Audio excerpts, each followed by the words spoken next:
우리 이 시간에 말씀 듣기 전에 먼저 옆에 계신 분과 이렇게 한번 인사를 하겠습니다. 이렇게 합니다. 예수님 안에 모든 보화가 감추어져 있습니다. 예수님 안에 모든 보화가 좀 길었죠. 미리 준비하다 보니 좀 길어지네. 아주 짧게 했으면 좋겠는데 어쨌든 오늘도 예수님 안에 모든 보화가 감춰져 있다는 그 사실을 말씀을 통해 발견하기를 소원합니다.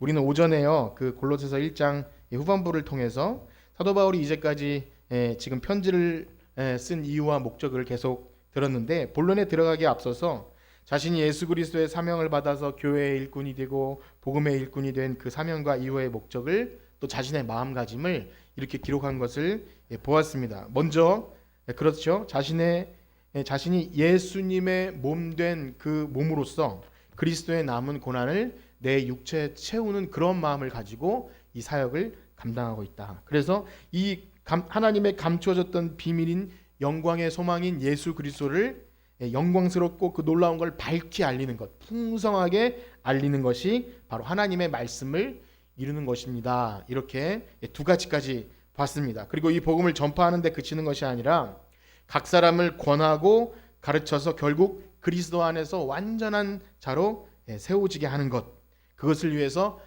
굉장히 놀라운 고백이라고 했죠. 내 속에서 능력으로 역사하는 이 역사를 따라 힘을 다해 수고한다.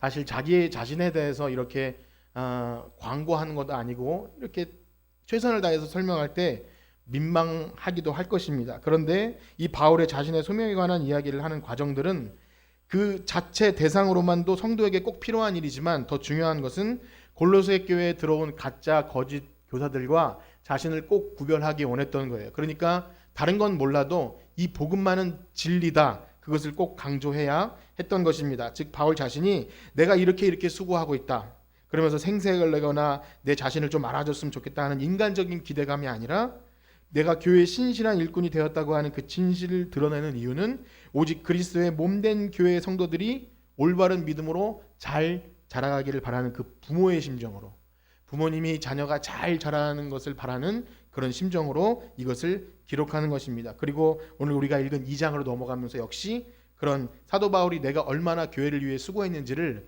드러내고 있습니다. 그래서 이런 생각이 듭니다. 우리가 신앙생활이 점점 깊어졌다면, 그리고 교회 어른이 되었다면, 또 뭔가 직분이 있다면 나중에 훗날 자신이 몸된 교회에 어떤 일을 한 것, 사역을 하고 헌신하고 수고한 것에 대해서 얘기할 순간이 온다면 그것이 자신을 알아달라고 하는, 그래서 뭐 본전과 그런 나를 좀 알아달라고 하는 예우를 갖춰달라, 이것이 아니라 자신이 힘을 다하여 수고한 그 이유는 연약한 성도들이 또 그 수고를 알아서, 내가 그렇게 헌신한 이유와 목적을 알아서 그들도 나처럼 그렇게 성장하고자 하는 마음, 여러분들에게 그런 은혜가 있기를 축복합니다. 아직은 다 된 분도 있고 이제 얼마 안 되면 혹은 아직 먼 분이 있겠지만, 훗날 돌아왔을 때 내가 이런 수고를 했다고 자랑할 필요는 없겠지만 혹 얘기하게 된다면 그것이 내 자랑이 아니라 다른 누군가를 세우기 위해서 나는 그렇게 했습니다. 그래서 그걸 알아준다면 여러분들도 잘 하시길 축복합니다. 이런 마음으로 하는 거죠. 그래서 바울이 비록 자신도 연약하지만 우리 유명한 고린도전서 11장 1절에 보면 내가 그리스도를 본받는 것처럼 너희들도 나를 본받는 자가 되라고 하는 것은 정말 교회를 사랑하는 마음에서 그 부모와 같은 심정으로 했다는 것입니다. 역시 우리의 생활도요, 우리 신앙생활도 우리 자녀들이나 육신의 자녀들 외에도 우리 교회에 내가 섬겨야 될 어린 주일학교 학생들 혹은 구역원들을 대할 때 이런 예수님을 사랑하는 마음에서, 교회를 사랑하는 마음에서 나오는 그러한 고백이 있기를 축복합니다. 그래서 오늘 오후에도요, 이 사도 바울의 그러한 이 교회를 사랑하는 중심이 담긴 이 골로새서 편지 2장을 계속해서 볼 때 오늘 말씀 속에서 보는 것처럼 서로 위안을 받고 사랑으로 연합해서 하나님의 비밀인 그리스도를 더욱 깊이 알아서 그 교훈의 말씀대로 예수님 안에 굳게 세워지는 우리 모두가 되기를 간절히 축복합니다. 자, 이제 2장 1절 한번 같이 말씀 보겠습니다. 시작. 내가 너희와 라오디가에 있는 자들과 물은 내 육신의 얼굴을 보지 못한 자들을 위하여 얼마나 힘쓰는지를 너희가 알기를 원하노니. 아멘.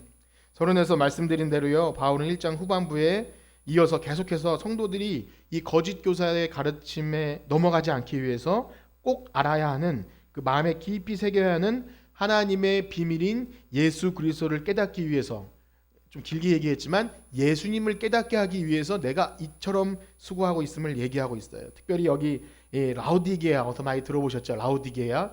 계시록에 보면 에베소 교회, 서머나 교회, 거기 라우디게아 교회, 골로새 교회와 근접한 그 교회도 아마 같은 편지를 보냈을 것이라고 생각합니다. 물론 그 라우디게아의 교회에 보내는 편지는 발견되지 않았지만 그 두 교회가 편지를 서로 나눠 돌려가면서 읽으라고 하는 그런 교회를 사랑하는 마음에서 그렇게 이야기하고 있어요. 그러나 이 서두에 말씀드린 바와 같이 바울은 자신의 사역을 내가 이렇게 수고하고 있어요 하는 것이 내 수고를 좀 알아주시고요, 좀 감사패 좀 만들어서 감사패도 증정해 주시고 박수 좀 내가 가면 절 축복해 주시고 그런 말을 하는 것이 아니라 지금 말씀드린 대로 내가 이 멀리서 이렇게 수고하고 하는 것은 당신들이 믿음 안에서 굳게 서기 위한 것이니까 잘하세요 라는 마음이죠. 오늘날 많은 목사님들이겠죠, 사역자들이 자신의 공로를 알아주기 원하고 그에 따라 어떤 대가를 바라다가 사역의 마지막에 굉장히 불미스러운 그런 교회에 어려움을 끼치고 은퇴하시는 경우도 있어서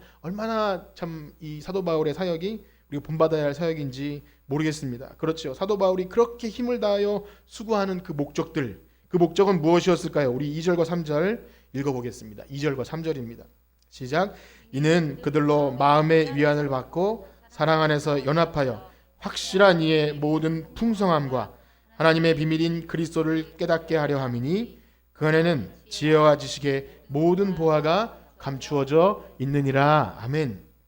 무엇이죠? 바로 위로와 격려를 하기 위함입니다. 지금 몸으로는 떨어져 있지만 멀리서 골로새 성도님들, 당신들을 위해서 내가 끊임없이 기도하고 감사하는 동역자가 있습니다. 내가 당신들을 생각하고 있습니다. 힘내십시오. 그러한 마음이 그렇게 어려움을 겪는 성도들에게 힘을 북돋기 위한 그런 거예요. 그리고 역시 한 번도 못한 사이였지만 그 위로하고 격려한 그런 마음 때문에 그들이 더 위안을 받고 사랑 안에서 연합하기를 바라는 것입니다. 그런데 이 두 가지 목적, 위안을 받고 또 사랑 안에서 연합하는 것은 이 교회의 방식이죠. 당연한 얘기 같지만 교회가 어떤 어려움이 있거나 혹은 문제가 발생할 때 그 문제를 해결하는 궁극적인 그 목표를 이루기 위해서 할 것은 서로 하나가 돼서 위안을 받고 연합하는 거죠. 매우 중요한 거지만 이것이 안 되고 다른 방법을 할 때 교회가 하나님이 원하시는 방법으로 문제가 해결되지 못하고 어려움을 겪는 것 같습니다. 그렇습니다. 아무리 유능한 목사님의 말이나 혹은 확실한 교리 체계로 아주 논리 정연하게 얘기할지라도 이런 부모의 심정으로 위로와 사랑과 격려 안에서 되지 않고 어떤 메마른 가르침이라면 그것은 먹혀들기 어려운 것 아닙니까?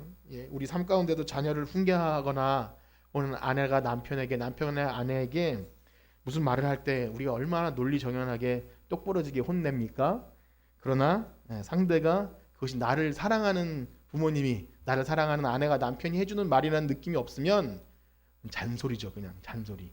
그냥 귀에 이쪽 귀로 들어왔다 이쪽 귀로 흐르는 그냥 아우 짜증나 라고 밖에 되지 않는 그런, 아무리 논리 정연이고 그게 맞는 말이라 할지라도 날 비난하는 것 같고 그냥 조롱하는 것 같아요. 그래서 만약에 누군가에게 옳은 얘기를 해준다 할지라도 오전에도 말씀드렸지만 지혜가 없다면, 또 사랑하는 마음이 없다면 아무 소용이 없는 것이죠. 그래서 이것은 참 안 좋은 예지만, 이런 예는 들 필요가 없지만, 사기를 치는 사람이나 이단들이나 물건을 팔려고 하는 사람들이 얼마나 친절해요.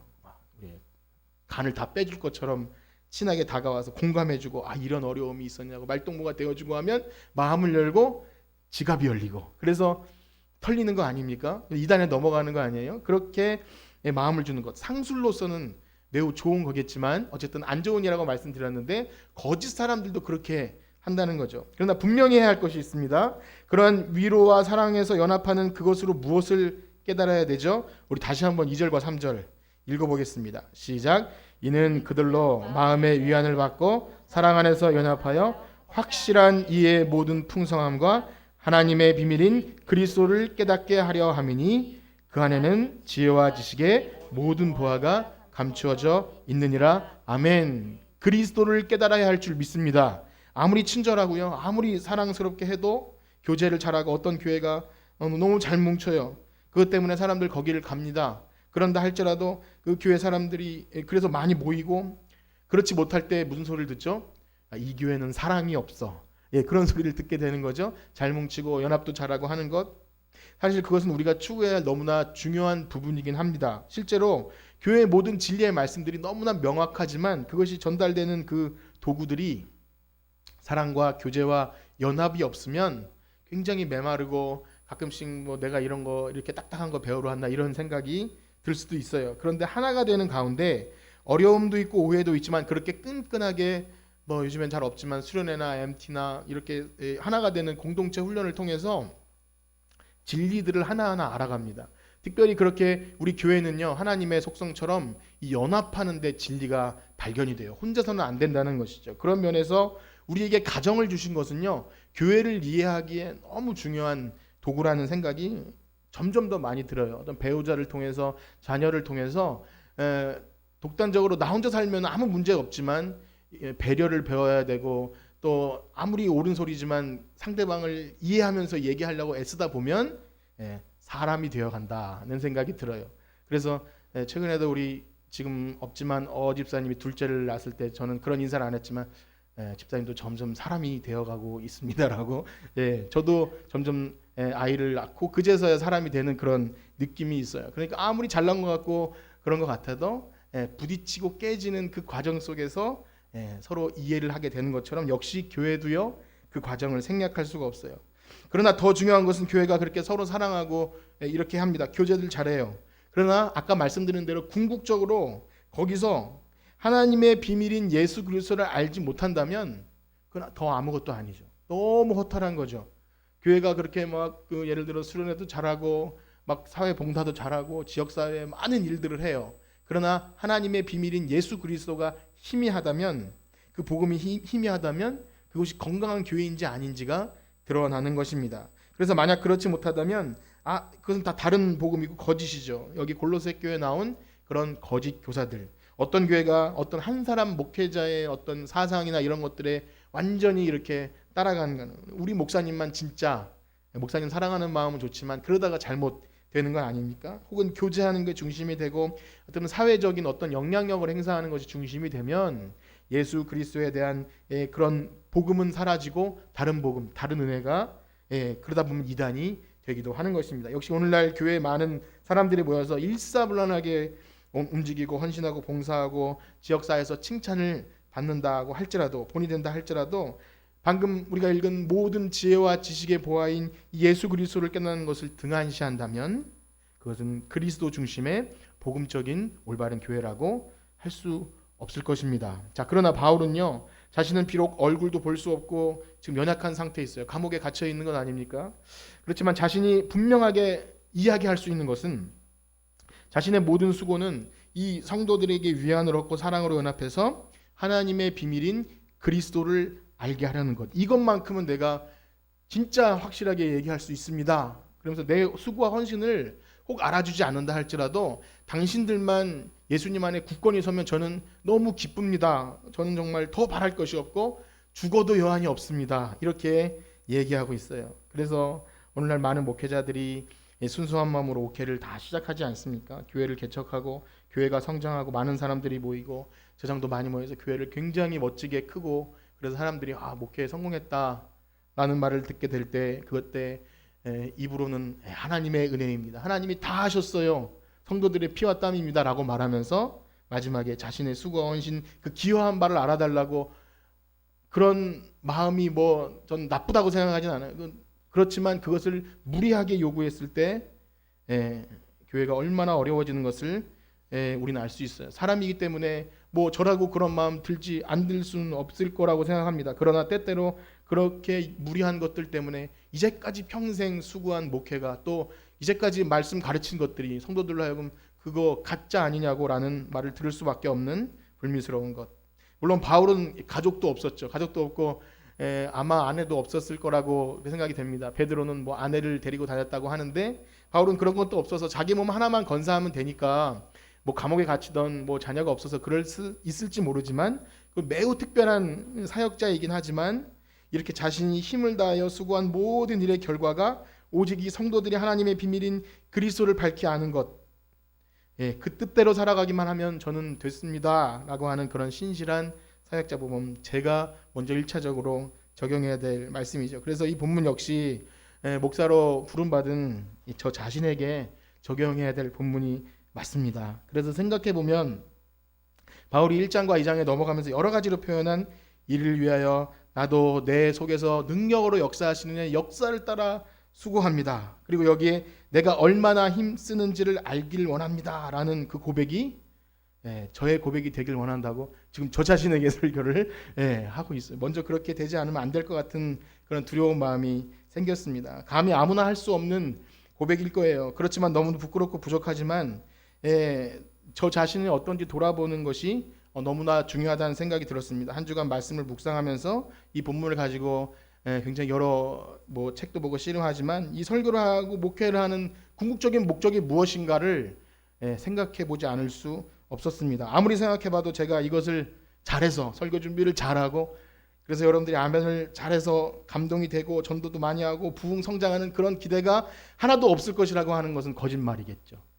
그런 것을 바랄 수도 있겠지만 제가 중심을 다해서 원하는 것은 여러분께서 성도님들 한 분 한 분 빠짐없이 우리 주 예수 그리스도를 깊이 알아서 정말 한 분도 다른 길 가지 않고 주님이 기뻐하시는 그러한 성도의 삶을 살아가는 것 제가 바라는 유일한 소망입니다.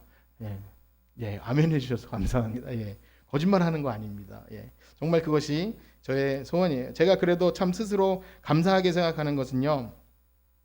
이렇게 성경 본문을 가지고 함께 나누고 이것을 가지고 배우고 그런 기회를 얻는 그러한 식으로 지금도 여러분들에게 말씀을 전하는 기회를 과거에 얻게 되었다는 사실이 너무나 감사해요. 그래서 제 얘기를 할 필요는 없지만 사실 어릴 때부터 교회를 다녔지만 그래서 성경 공부도 많이 했겠죠. 그리고 공과 공부겠죠. 그리고 성경 퀴즈를 하고 그런 것을 하면 난 당연히 잘할 수 있다는 생각을 하고 공부하고 그래서 그랬지만 거기서 성경을 가지고 내가 본문을 읽고 연구하고 어떻게 적용하고 큐티하고 이런 것은 사실 아무것도 몰라서 생소하고 낯설었는데 아무래도 이 모태 신앙의 맹점이 그런 것 같습니다.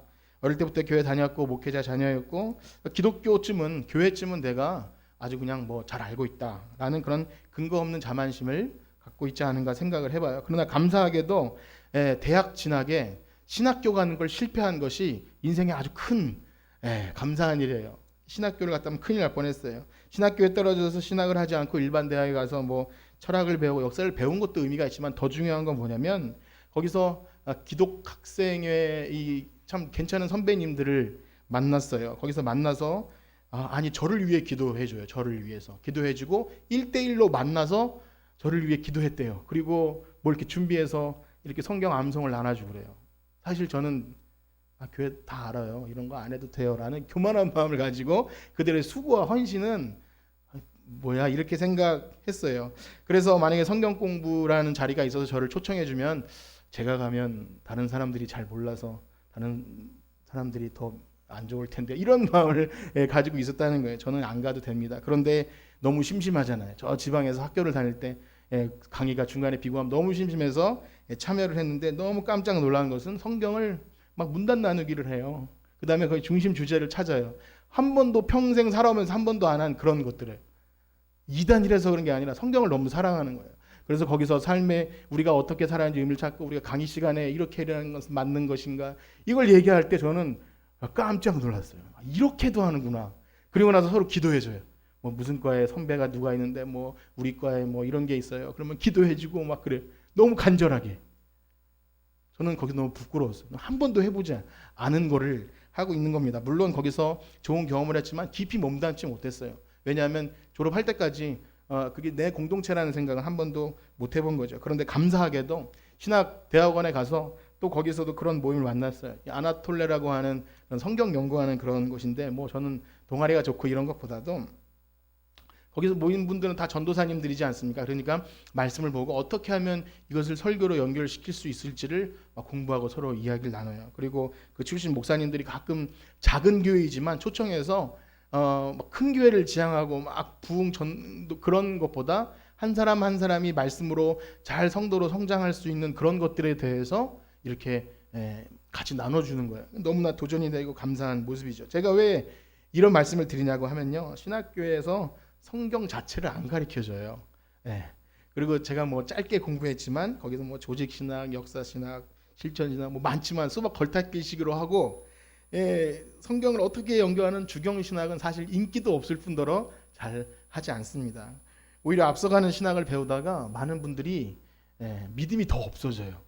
막 그 혼란에 빠지기도 해요. 그 성경 그런 걸 자체를 두려워할 필요 없지만 성경을 막 역사적으로 뭐 비평을 하고 이게 어떻게 언제 쓰여졌고 진짜 저자가 그게 맞는지, 저도 책을 보면 막 시험에 빠지기도 합니다. 그렇게 사랑했던 성경의 저자가 이 사람이 아닐 수도 있다는 뭐 그런 걸 들으면 막 믿음이 없어지기도 해요. 그래서 말씀을 통해 은혜 받는 순간이 점점 사그라집니다. 더군다나 신학교에서는 많은 동아리들의 세미나들 뭐 이런 게 있는데 다 이런 거예요. 뭐 교회 어떻게 성장하고 어떻게 부흥하고 어떻게 하면 청년부를 막 2배로 만들고 이런 거에 줄을 서서 들어가는데 성경 연구하는 것은 사람들이 잘 가지를 않습니다. 그러나 참 감사하게도, 제가 제 칭찬을 하는 게 아니라 감사하게도 우리에게 허락하신 이 66권 성경을 하나님의 유일한 말씀으로 알고 이곳에서 하나님의 뜻을 발견하고 예수 그리스도가 어떤 분이신지를 깊이 알아가는 것, 제가 이것을 부족하지만 공부해서 여러분과 함께 나누고 싶은 마음이 있다는 것에 그나마 사도 바울처럼은 아니라 할지라도 그것이 내가 여기 있어야 되는 사명이라면 그렇게 생각을 하고 있습니다. 칭찬해달라는 말은 아니고 저의 고백이 그렇다는 거예요.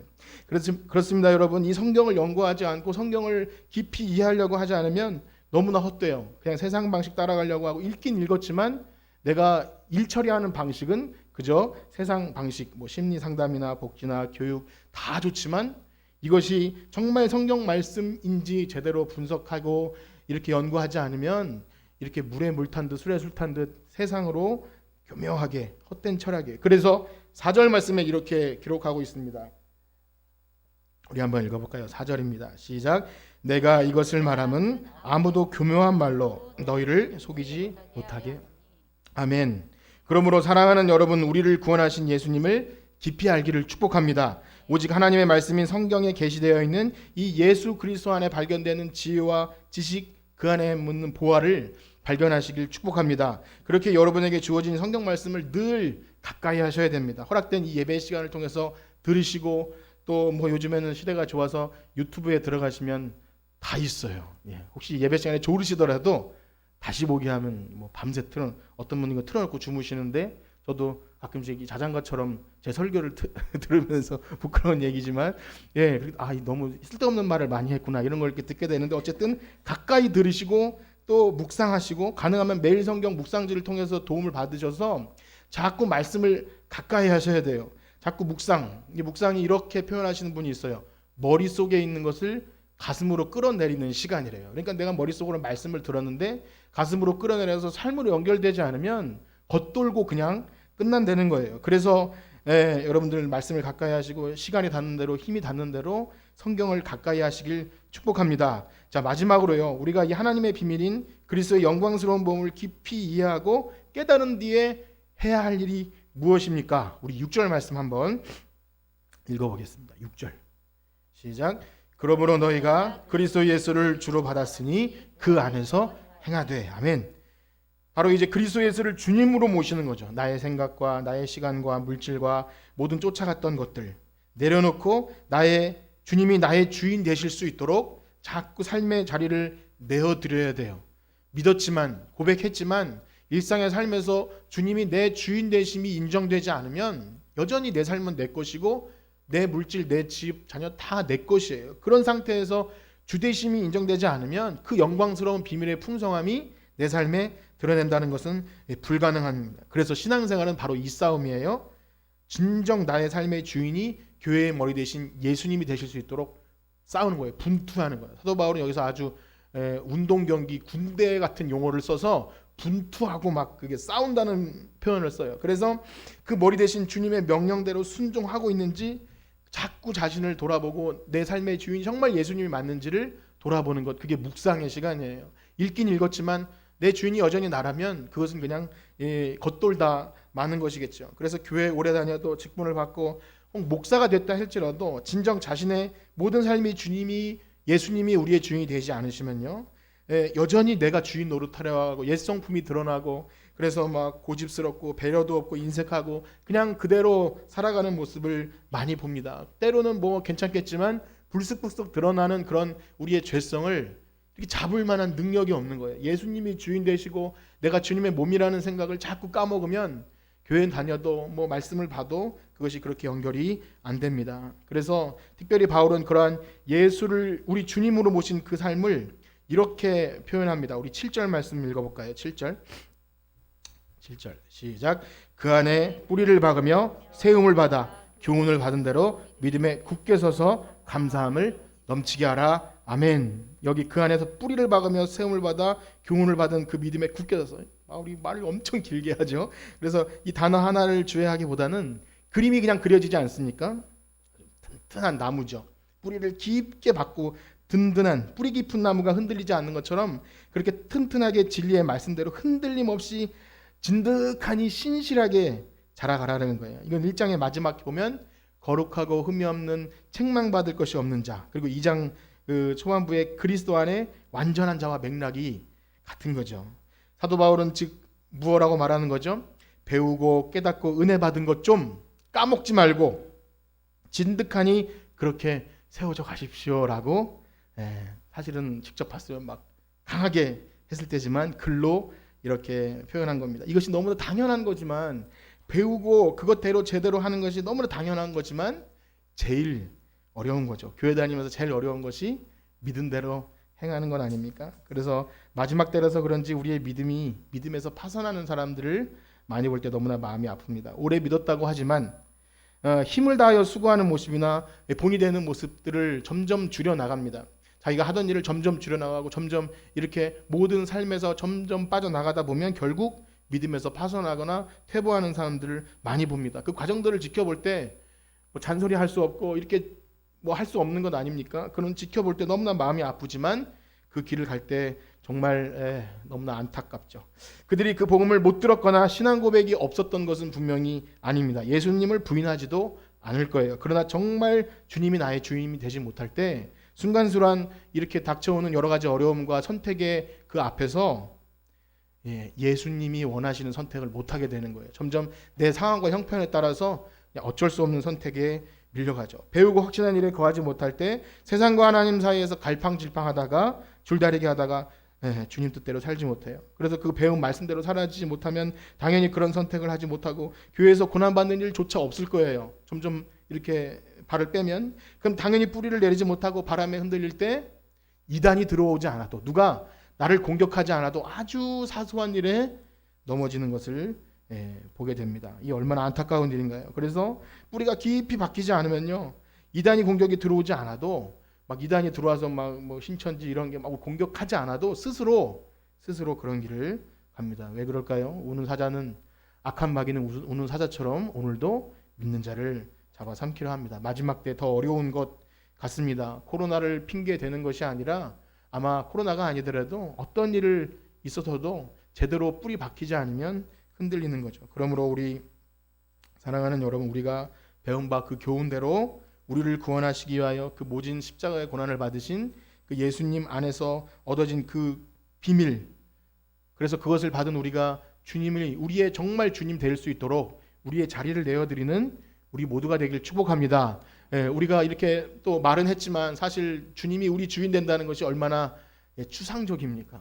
그러나 아주 작은 시간, 오전에 말씀드린 대로 내가 시간을 투자하는 것, 성경 말씀 보는 것과 스마트폰 시간, 유튜브 보는 시간, 혹은 드라마 보는 시간과 비교했을 때 주님이 나의 주인이시라면 내 시간을 어떻게 드려야겠는가, 내 물질은 어떻게 드려야겠는가, 이런 것들을 오늘 들은 말씀을 가지고 묵상하시면서 정말 뿌리가 깊게 내려지고 토가 굳어져서 예수님이 주인 되는 여러분들 되시길 간절히 축복합니다. 우리 찬양 드리고 마치겠는데요, 내가 주인 삼은 모든 것 내려놓고 우리 함께 이 찬양 부르시고 기도하고 마치도록 하겠습니다.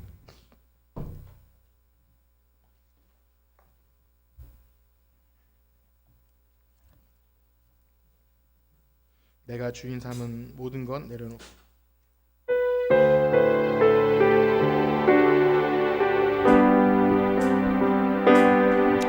내가 주인 삼은 모든 것 내려놓고 내 주 되신 주 앞에 내가 사랑했던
주신 말씀 가지고 기도하기 원합니다.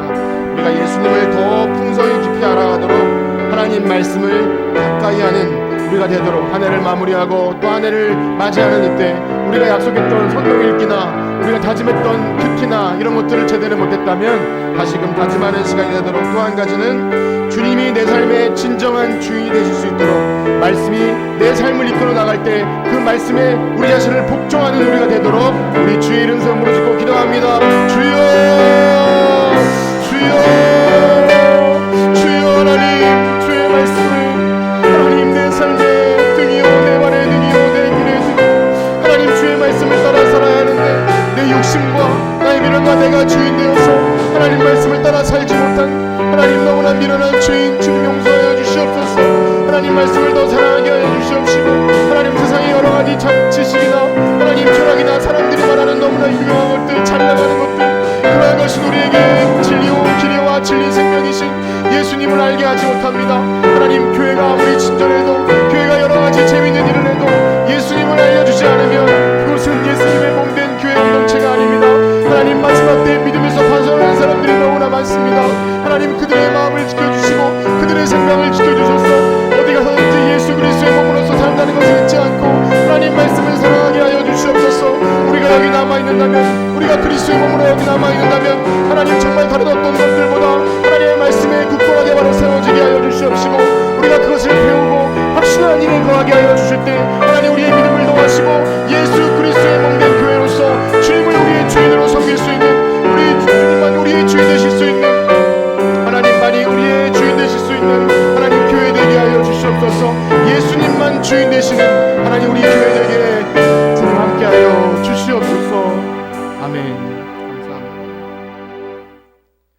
이제는 우리 주 예수 그리스도의 은혜와 하나님의 무한하신 사랑하심과 성령님의 교통하심이 오늘 말씀을 듣고 주님 말씀을 더 사랑하고 예수님이 내 삶의 주인 되기를 원하는 성천교회 성도들 머리 위에 이제로부터 영원토록 함께 있을지어다.